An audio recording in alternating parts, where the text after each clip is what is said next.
Chapitre 27. Les conquistadores, terrassés par la dysenterie et les fièvres tropicales, risquent d'abandonner leurs aventures.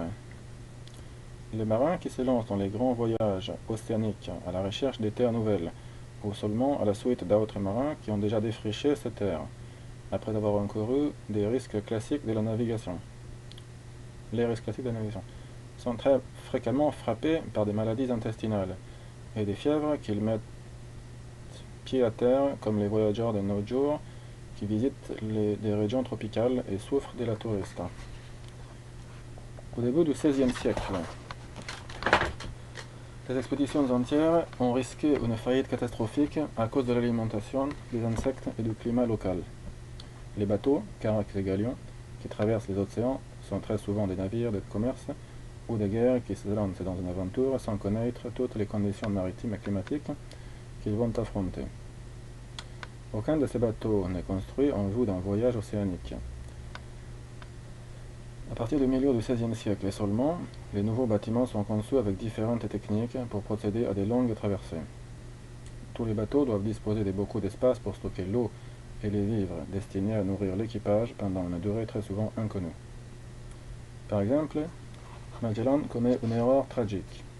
Il sous-estime les dimensions du Pacifique et ne fait pas suffisamment de provisions pour son équipage, qui est torturé par la soif et la faim.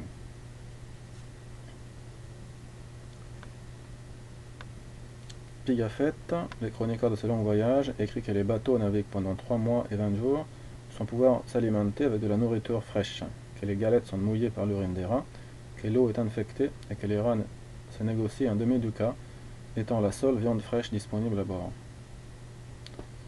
En revanche, la flotte des colombes dispose de beaucoup de nourriture et d'eau fraîche. Tous les bateaux embarquent de la viande et des poissons salés, des salaisons, des fromages, des oignons, de l'ail, des petits pois, des pois chiches et des haricots. Les fruits secs en général sont chers, sont destinés aux officiers. Il y a des sacs de farine salée pour éloigner les rats et beaucoup de galettes. Celles-ci sont rarement attaquées par les moisissures car elles sont très dures, mais elles sont souvent infestées par des larves des curculionides, tels les charançons, des vers de farine et de la vrillette du pain qui les rendent moins dures, dégoûtantes, mais plus comestibles. Des citernes transportent l'eau fraîche et recueillent ensuite la pluie. Ce sont les Portugais qui ont introduit des réservoirs en bois dans lesquels l'eau de la pluie est collectée et conservée. Ils ont observé que les bateaux arabes naviguant dans l'océan Indien disposent de ce type de citernes. Au cours de certains voyages, l'eau manque dangereusement et dès qu'il pleut, les marins la recueillent avec des seaux et des chiffons salés et des chiffons étalés sur les pentes qui sont ensuite essorés pour obtenir un liquide devant être filtré.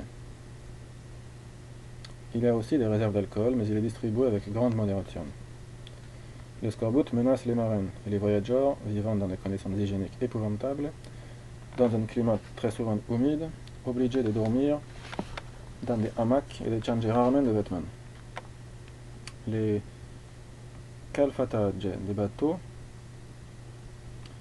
est en général insuffisante et après un voyage de quelques semaines, les cales deviennent des marais nautiques remplis d'insectes, des moustiques, des cadavres d'animaux et des rats, dans une odeur terriblement nauséabonde. Les animaux, bœufs, cochons, brebis, poulettes, destinés à l'alimentation des marins, en particulier les officiers et les marchands, vivent avec des chaînes utilisées pour protéger l'équipage dans les terres à conquérir. Des chats, chargés de chasser les rats, et des chevaux employés pour les transports et pour les éventuels combats. Au début de la navigation océanique, il n'y a pas de cuisinier à proprement parler. Les mousses et les matelots préparent les repas, souvent sur le pont de bateau pour limiter les risques d'incendie. Quand il pleut ou quand la mer est très agitée, on réduit les repas à une alimentation froide. Les parasites, poux, puces, vers intestinaux, ont tout le temps de se développer et de prospérer dans des conditions hygiéniques désastreuses et une promiscuité forcée de l'équipage. Souvent, à l'arrivée, la peau des marins est ulcérée par ces parasites et leur estomac attaqué par l'ulcère gastrique dû à la bactérie Helicobacter pylori. Estomac bouleversé et santé affaiblie au débarquement. Dès que les marins débarquent, dans l'hypothèse où ils sont accueillis par des populations non hostiles, ils sont prêts à boire n'importe quel liquide et à dévorer tout aliment disponible. La joie d'être arrivés sauf après un voyage très souvent mouvementé les rend beaucoup moins vigilantes. Mais ces produits sont absorbés par des estomacs et des intestins très fatigués et fréquemment malades. La réaction est très rapide. Maux de ventre, dysenterie et faiblesse physique généralisée, avec des fièvres terrassant les hommes qui devraient se soigner et se reposer. Malheureusement, tous les hommes sont mobilisés. Ils doivent débarquer tout le nécessaire à terre, laisser sur le bateau l'indispensable pour une fuite éventuelle et trouver des solutions pour se protéger en cas d'attaque des habitants autochtones. La fatigue est multipliée par ces travaux et très souvent le climat local est chaud et humide avec une forte présence d'insectes, d'animaux dangereux, reptiles, scorpions et d'une végétation qui peut être urticante et coupante. Et les médecines accompagnant l'expédition ne sont souvent que des barbiers, des docteurs aux connaissances purement livresques ou des charlatans, comme le corps médical dans toutes les pièces de Molière. Dans le meilleur des cas, il s'agit de vrais médecins consciencieux, mais confrontés à les maladies inconnues dans la science médicale européenne.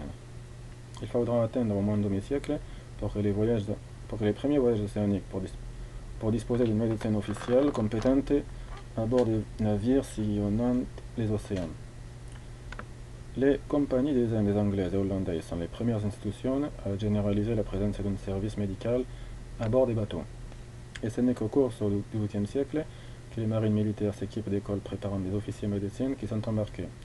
Leur nombre à bord est déterminé par le nombre de bouches à feu. Déterminé par le nombre de bouches à feu. La composition de la trousse médicale, liste des médicaments et des instruments chirurgicaux, est aussi fixée par les dimensions du bâtiment. Abandonner l'expédition. Souvent, les conditions médicales et psychologiques des équipages sont telles que le capitaine se demande s'il ne faut pas abandonner l'expédition, faire reposer l'équipage et préparer les voyages de retour. Mais la rage, l'avidité et l'envie d'explorer des terres nouvelles et de trouver des richesses, or, argent et pizze, poussent les hommes à rester sur place, à faire appel à leur instinct de survie et à mobiliser leurs forces pour accomplir leur mission, qui est un cocktail dangereux de réalité, de rêve, d'espoir, s'entremêlant dans des dysenteries et des fièvres mortelles.